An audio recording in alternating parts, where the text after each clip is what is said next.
مولانا رومی فرماتے ہیں کہ سلیمان علیہ السلام کے دور میں ایک شکاری نے نر کبوتر کا شکار کیا، جس پر مادہ کبوتر نے ناانصافی کے لیے حضرت سلیمان علیہ السلام کے دربار میں حاضر ہو کر شکاری کے خلاف شکایت کر دی۔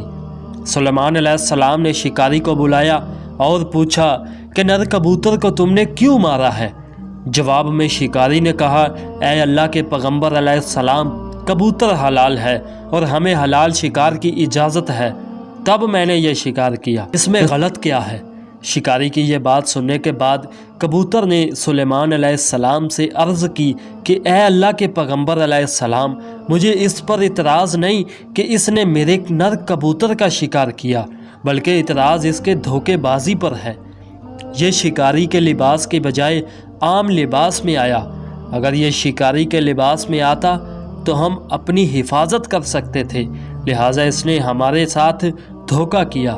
اس لیے اسے سزا ہونی چاہیے۔ ٹھیک اسی طرح اس پیلی پگڑی والے مولوی کے کردار پر کوئی اعتراض نہیں ہمیں، بے شک یہ چوروں کا دفاع کرتا ہے،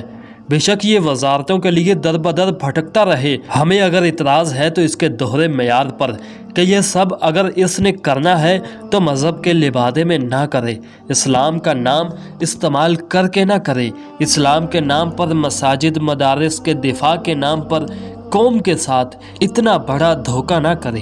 اگر پیارے دوستو آپ کو ویڈیو اچھی لگتی ہے تو آپ ہمیں فالو اور سبسکرائب کریں۔ ملتے ہیں پھر کسی اگلی ویڈیو میں، تب تک کے لیے اللہ حافظ۔